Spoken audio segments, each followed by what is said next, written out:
Hey guys, militant animal rights defender Max here, and the other day whilst I was making my trademarked peanut butter ramen for lunch, I thought to myself, you know what this dish could do with? A little bit of rotisserie chicken. It's a good source of protein, it's very convenient, and most importantly for my big back, it's absolutely delicious. So as a pathetic slave to my impulses, I decided to go down to the shops, went into the supermarket, and headed over to the Rotisserie Chickens. They're kept in these big metal heated displays, and as I went over to go grab one, my attention was drawn to the price tag. $12.50. For reference, that equates to just over $8 USD. Now, for any Americans watching, I wouldn't be surprised if you just recoiled back in disgust at that exorbitant fee, because you can head down to your nearest Costco and grab that exact same rotisserie chicken for just $4.99. That's an amount so low, it's kinda hard to believe they're even generating a profit from it, and as it turns out, they're not. Back in 2015, Costco executives were claiming that the company is happy to lose anywhere between $30 and $40 million per year to keep their chicken prices that low. In business, this is known as a loss leader, and just like their $1.50 hot dogs, it's a great way of bringing more customers through the door. So, what does all this have to do with anything? Well, excuse me for the crudeness here, but how the fuck is a once sentient being on sale in a supermarket for $4.99? Now look, before you click off because you think I'm one of those crazy vegans, this is coming from someone who has been a meat eater for their entire life. The closest I've ever gotten to flirting with a plant-based diet was like once when I was 10 and watched that episode of The Simpsons where Lisa becomes a vegetarian, and I think that gave me a moment of pause at dinner that night before I chowed down on some chicken thigh. But outside of that, it's just never been a major ethical consideration in my life until very recently. Like seriously, you're telling me that you can buy a hatchling, raise it and give it water and feed it for 6 weeks, transport it to a slaughterhouse once it's a sufficient size, kill it humanely, whatever that means, take the feathers off the carcass, eviscerate its organs, package it nicely, transport it again, this time to a supermarket, and sell it in a store for $4.99 at only a marginal loss. Look, if you ask me, something about that process intuitively doesn't feel right. And at a time where I've been growing increasingly skeptical of my meat consumption,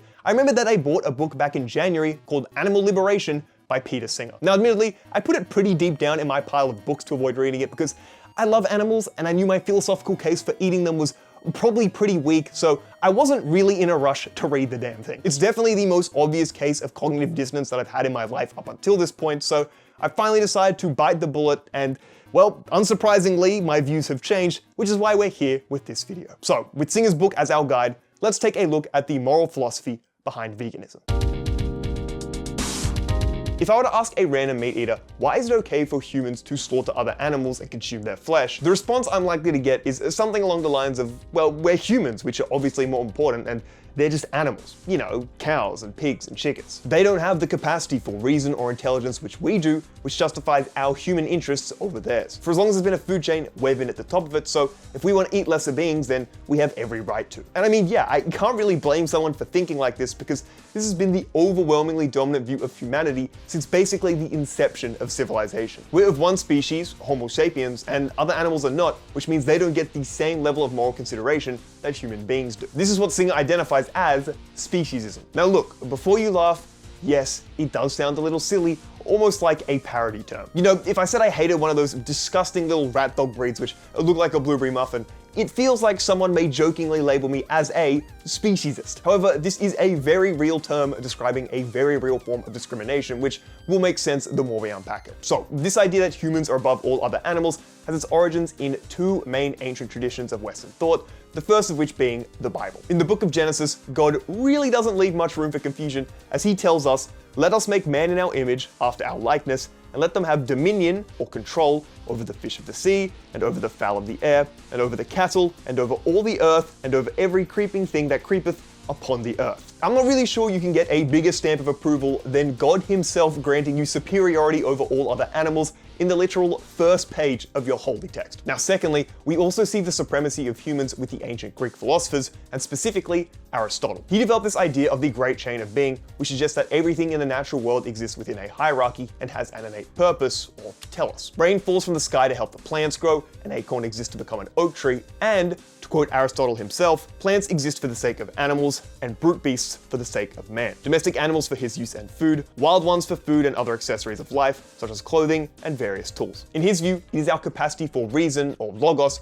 which justifies our higher position within the natural order of the world. As animals do not possess these same mental faculties, they occupy a lower rung on the hierarchy, and as such, that entitles us to use them for our own purposes. So, whether it's because we were made in God's image or due to the rational soul we possess, both of these schools of thought subscribe to the predominance of human beings, and this was enormously influential to future thinking. In fact, these views persisted all the way up to the Age of Enlightenment, where some of the most important philosophers of all time still weren't very receptive to the idea of animals and their own moral considerations. Rene Descartes thought that animals were automata, or machines which lacked a soul, and therefore couldn't feel pain or suffer in the same way that human beings could. If you decide to kick a dog and it whimpers in response, well, there's actually no need to worry. As Descartes would tell you, this is an automatic response which is no different from the little squeak a clock makes as it ticks around. Although it may look like it's in pain, because there is no soul, well, there's no ability to suffer. Immanuel Kant shared a similar view too, writing, "Animals are not self-conscious and are there merely as a means to an end. That end is man." Although Kant did oppose being cruel to animals,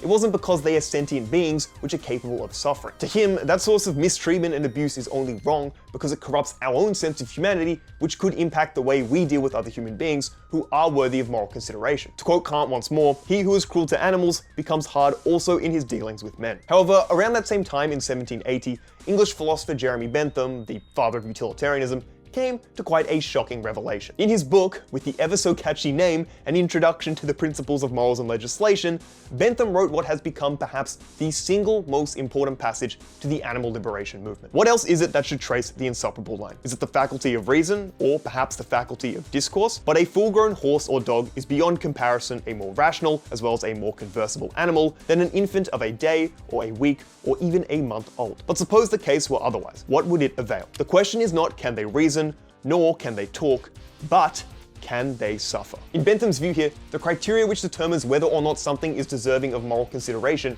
is sentience, aka the ability to feel pain and pleasure, which that last line illustrates so well. It's kind of hard to emphasize just how revolutionary this was for the time, as we'd never seen such a prominent Western philosopher come out and directly challenge a pre-established idea like speciesism. This is basically the philosophical equivalent of when Einstein developed his theory of general relativity, except that actually became scientific consensus. But seriously, this was the first time that moral philosophy had been broadened in scope from just human beings to potentially all sentient life. And although it didn't necessarily catch on during the time, this is the foundation for animal ethics today. Now, it's important to note here that just because an animal is sentient, it doesn't automatically mean that it's deserving of equal treatment or anything even close to that. It's not as though stepping on an ant and stabbing a human being are all of a sudden morally equivalent, though there may be some very extreme animal liberationists who genuinely believe that to be the case. What Bentham laid the foundation for, and what Singer has continued to develop, is the idea that at the very least, because sentient beings have the capacity to feel pain and suffer, they should have a foot in the door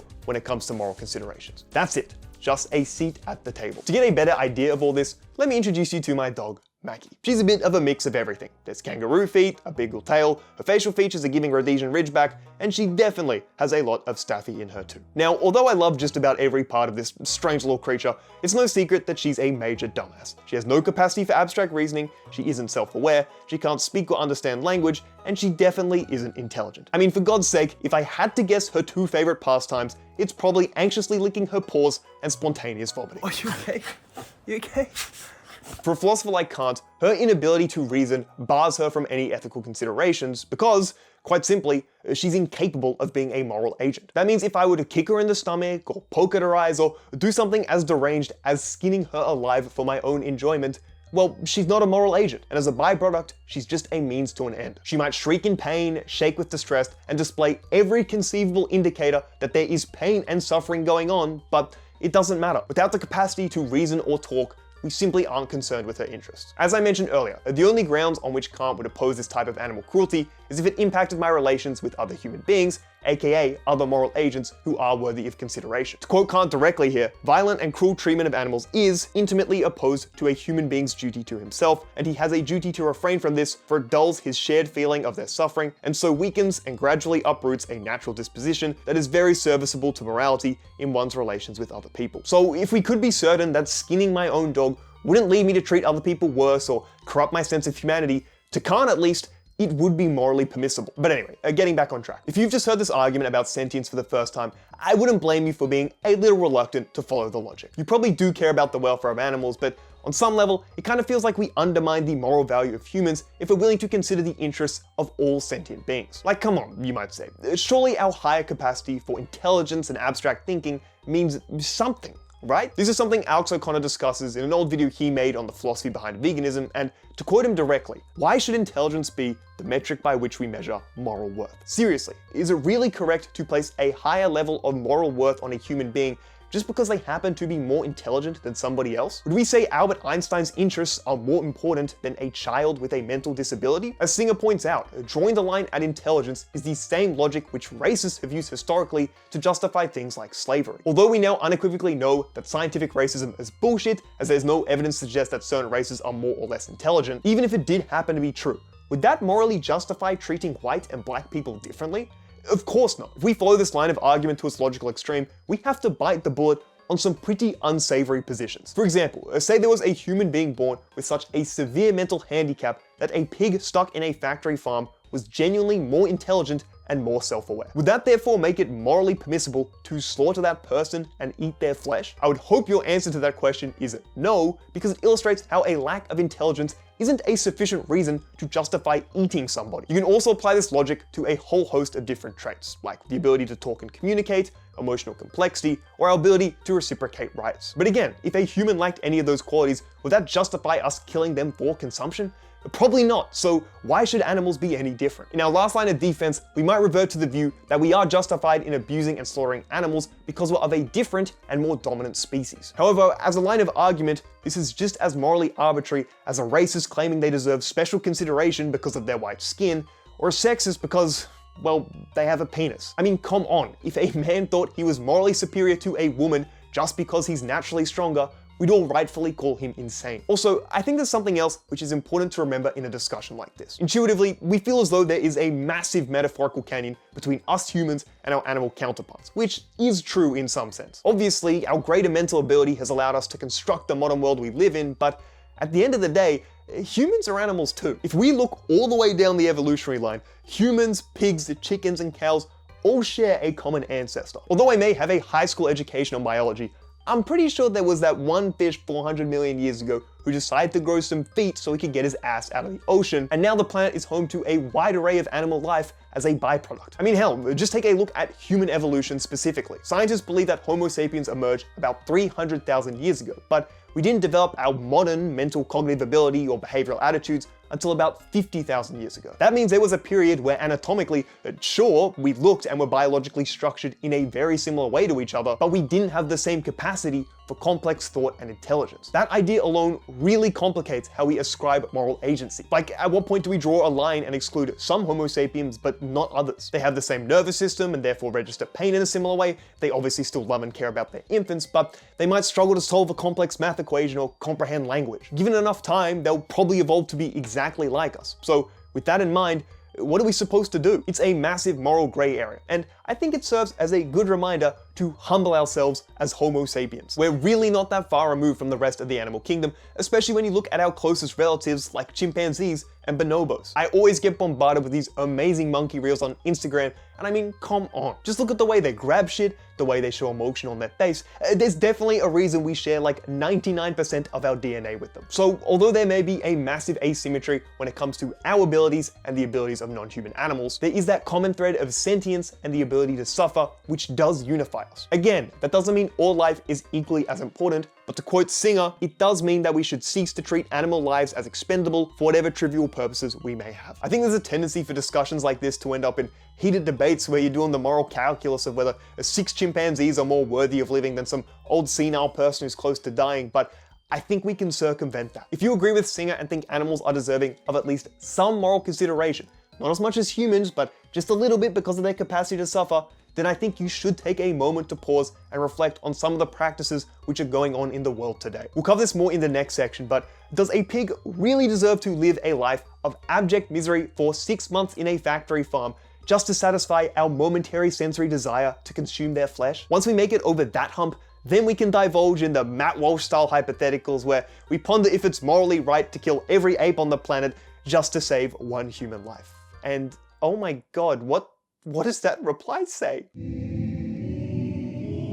But wait, hold on.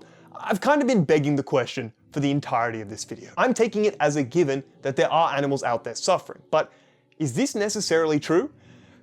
Yeah, it's really bad. Now, I mainly want to focus on the philosophy behind animal liberation and keep it all highbrow and rational, but it's kinda impossible to tackle this issue without addressing the immense amount of suffering which is going on globally today. There's a few key areas which contribute to this, but by far the most problematic has to be factory farming. Now, before we get into it, I would like to preface this section by saying that there are no extremely graphic images or visuals of what goes on in factory farms, because it is genuinely some really distressing shit. I'm usually pretty good with explicit imagery of that kind. You know, I feel like all my other fellow terminally online Zoomers grew up watching some shit they absolutely had no right to be viewing as a 12-year-old. But seriously, some of the shit out there is like genuinely horrifying. If you are interested, there is a really confronting documentary out there on YouTube called Dominion, which puts my home country of Australia on full blast for its factory farming methods, but it is a fucking tough watch, but a very worthwhile one if you can put up with it. But anyway, I think the first thing we need to wrap our heads around is the sheer scale of factory farming in the 21st century. With a global population of 8.2 billion people, and given the fact that over 3/4 of the world are meat eaters, that leaves a massive demand for factory farming. In fact, it's estimated that about 80 billion land animals are slaughtered each year for human consumption. As you can see from this infographic, we're killing close to 1 million cows, 3.8 million pigs, and an astounding 202 million chickens every day, which works out to be about 2,300 per second. It's also important to note that these numbers don't include fish, where estimates vary from 100 billion in factory farms to over 1 trillion wild fish caught per year, nor does this count any additional deaths before slaughter due to poor conditions. So yeah, we're hungry boys as a global population, and to factory farm on that scale, you need to be very efficient. And this is where the problems start to arise. For this section, I'm gonna go animal by animal, giving a brief explanation of their conditions, and that all starts with laying hens. Obviously, they're the ones who produce our eggs, and unfortunately, they aren't living very great lives. Globally, about 85% of all hens spend their existence in battery cages, which pose a myriad of welfare issues. Because they're only given an A4 sheet worth of space, the hens are unable to spread their wings or perform any other natural behaviors, which causes a lot of psychological distress. This can quickly lead to aggression as the hens start pecking each other, which can also escalate to, cannibalism. Yeah. That's not great. This is a major problem for both caged and cage-free hens, so day-old chicks will typically have their beaks trimmed, which is a very painful process. Most animal welfare groups encourage the farmers to, improve the hens' environment so they stop pecking each other, but that obviously costs a lot more money. Laying hens have also been selectively bred to produce more and more eggs, and as a byproduct, their bodies have struggled to keep up with the pressure. One Danish study in 2021 found that 86% of all laying hens have a fractured keel bone, which is located under their breast due to the strain caused by egg production. They'll usually spend 18 months in a crowded cage laying eggs all day until their production begins to taper off and they're no longer financially viable, in which case they'll be sent out to be slaughtered. There's also another and arguably more morbid side to laying hens. Because it's only female chickens who can produce eggs, this puts the male chicks in a bit of an awkward position. Because the type of chicken breed used for laying isn't suitable for meat consumption, that means male chicks are culled a few hours after they're hatched, and boy, are they dealt with in ways I imagine a comic book villain would torture their enemies. First, there's a process known as maceration, where the chicks are put onto a conveyor belt and then dropped down into a high-speed grinder. Second is asphyxiation, where they're loaded into a gas chamber and flooded with carbon dioxide until they fall unconscious and die. Then thirdly is the good old-fashioned way of dumping their little bodies into a plastic bag and letting the weight of the ones on top slowly crush and suffocate the ones below. Fortunately, that last method is illegal in most developed nations, except the United States, because of course it isn't. It's estimated that about 6.5 billion male chicks are culled this way every year, and it doesn't feel particularly good, does it? Next up are broilers, or chickens which are bred for meat consumption. I think the first and most interesting place to start with them is a fact I learnt about in Singer's book. Broiler chickens are killed when they are 7 weeks old. The natural lifespan of a chicken is about 7 years. I don't know why this shocked me so much, but I was just genuinely so surprised to hear that chickens are only living for 2% of the time that they would naturally. Just like laying hens, broilers have also been selectively bred such that they grow extremely quickly, to a point where their physiology is incapable of supporting the rapid onset of weight. This can cause heart conditions, it makes it painful to perform basic functions, and in extreme cases, it can even cause sudden death syndrome. This affects anywhere between 1 and 4% of a broiler flock, and I think it's safe to say that the conditions aren't amazing if that many chickens are randomly dropping dead. They're also kept in confinement in these massive sheds, and they've got nothing to do all day except exist in their own excrement. Because chicken urine produces ammonia, this causes their eyes to burn and can lead to sores on their body known as foot pad dermatitis. And yeah, it's just safe to say that their 6 weeks of existence are in truly awful conditions. Now next up, we have pigs. As an animal, they are much more intelligent than chickens and have a much greater capacity for complex emotions, which makes the conditions they grow up even sadder to think about. In fact, there was this one specific example which stuck with me from Singer's book, as some older research has shown that pigs kept in a barren environment are so bored that if they are given both food and an earth-filled trough, they will root around in the earth before eating. Because pigs are innately curious and have no way of engaging in their natural behaviors on a factory farm, they start acting in abnormal ways, and most commonly, tail biting. This means piglets have to have their tails docked and teeth clipped, which, similar to broiler chickens and the way their beaks are trimmed, is an extremely painful process. Again, this could mostly be avoided with adequate living conditions, but that would cost a lot more money. Now, if all that sounds bad, wait till we hear what happens to the mother pigs, or the sows. Once they become pregnant, usually through artificial insemination,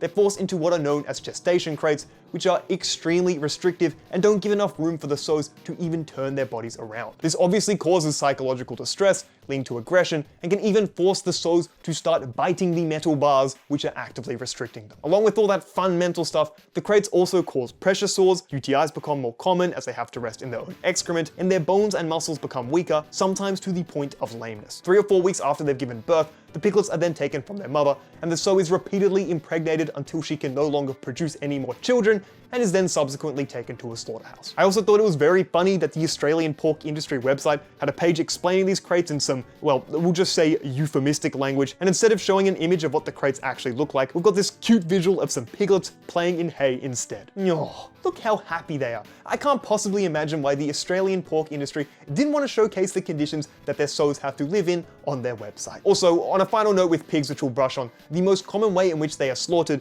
is with carbon dioxide gas stunning systems, which is just a fancy word for a gas chamber. It's supposed to be ethical because it renders them unconscious before they die, but if you are feeling brave, feel free to look at some of the footage and just look at the way their bodies thrash around and they squeal as they descend into the carbon dioxide, and you tell me if you think that ethical label is fitting. And finally, we've got cows. Compared to everything else that we've looked at today, I think it's safe to say that cows suffer the least, but given the state of factory farming around the world today, that really isn't saying all that much. Almost half of cows in Australia spend part of their lives on something known as a feedlot, which is a facility which confines them to a restricted area and is designed to make them grow as fast as possible. There's barely any room to move, the environment is barren, which doesn't give them an opportunity to graze, and they're also fed exclusively with grain, which they're not supposed to, as it makes them ill. To circumvent this, farmers pump their food with antibiotics, which does stop them from getting sick, but this is actually one of the leading causes of resistant diseases in humans. Again, this could be avoided in the first place if cows were left to graze and eat grass like they do naturally, but this would of course be less commercially viable. They often suffer from heat stress in summer as there's no shade, the conditions are unsanitary, which leads to outbreaks of disease, and they simply get bored, which can lead to distress and frustration. Then there's dairy cows, who, like broiler chickens and their rapid growth, have been selectively bred to maximize the amount of milk that they can produce. Over the past century, the average cow has gone from producing about 2,000 kilograms of milk per year to almost 12,000 kilograms in 2025, which is close to a 6-fold increase. This puts a lot of stress on the cow's body, and because they have to be pregnant to begin lactating, this requires a brutal cycle of forced impregnation, calving, and then milking every single year. This becomes their life for the next half decade until their milk yield falls, or they get too many diseases, or they even get to a point of lameness from all the stress on their body, where they are then subsequently sent out to a slaughterhouse because they are no longer profitable. Also, here in Australia, 20% of our milk comes from cows and house production systems, and because this is said to be on the rise over the next few decades, that means a good portion of cows will never get to graze outdoors or explore a pasture like they would naturally. And look, that's only an extremely brief picture of what's going on in factory farms. I haven't even touched on the conditions that these animals are put through when transported to a slaughterhouse, and how a significant portion of them are just dead on arrival. There's also the alarmingly high fail rate of stunning before slaughter, which means a good portion of animals are having their throats slit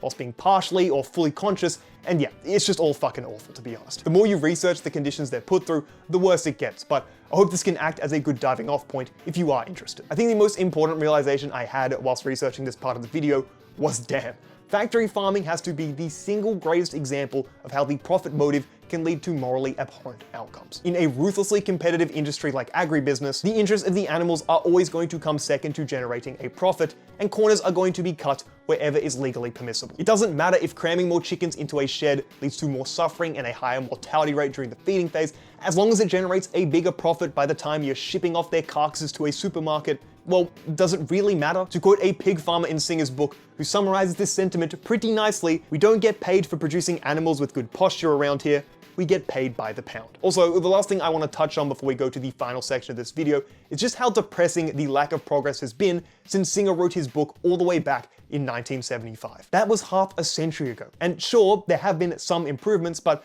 because production has scaled up so significantly with the rise of countries like China, well, the amount of animal suffering has only exploded in recent decades. It's nice when you see the European Union ban battery cages all the way back in 2012 for laying hens, but then you come here to a country like Australia and that isn't set to happen until 2036. And you look at a country like China, where 90% of hens are kept in cage systems, and there seems to be no political will for any legislative change in the near future. I guess there has been a more intangible form of improvement as the general public has definitely become more and more aware of the amount of suffering going on in animal farms, but there is still a monumental amount of work which needs to be done. So, with all that fun stuff out the way, where does that leave us when it comes to our good animal friends? Well, after reading Singer's book and doing some research of my own, I find the philosophical case for meat eating pretty damn weak. Like, the sheer amount of suffering caused by factory farming is on a scale which I don't think the human mind can properly comprehend. 80 billion land animals per year kept in awful conditions and then slaughtered just to satisfy our mere sensory desires, in my estimation, feels a little bit morally fucked. Obviously, meat eating is so deeply embedded and normalized in society that it's kinda hard to blame anyone for doing it, but when you actually take a step back and look at things rationally, I don't know what legs you have to stand on. Like, when I was looking through some old vegan debates on YouTube to get an idea of what arguments people like to use on both sides, I came across this genuinely insane clip of Destiny in a discussion with vegan games. I don't know how far, like, you take this. Like, are you really saying that it's perfectly fine to skin animals alive? Yeah. Yeah, I would. Like, what? Destiny makes the argument that because animals aren't able to uphold and reciprocate a social contract, they're therefore undeserving of any moral consideration. But why does that have to be the bar? According to his moral logic, there is no difference between throwing a rock at a wall versus a small puppy which will shriek in pain, and I just fundamentally don't believe he actually thinks that. Arguments of this nature always feel like a post hoc justification for meat eating because it's something you like to do and it's something you've done your whole life, rather than a good faith exercise in testing your actual moral convictions. When you have to bite the bullet on positions like, yeah, it's okay for me to skin my dog whilst it's alive, that might be indicative that the foundations of your moral system are partially broken and are in need of some repairs. But in his slight defense, I do think Destiny raises a valid point afterwards. I don't think that if you are a meat eater, if you're watching this debate as a meat eater, I think it's really stupid to try and draw a distinction between like, well, I think that it's okay to massively harvest and torture and eat tons of animals, but I don't think that like bullfighting or skinning animals is okay. Like, this is a bad thing. This is the one thing which really annoys me when it comes to the suffering of animals,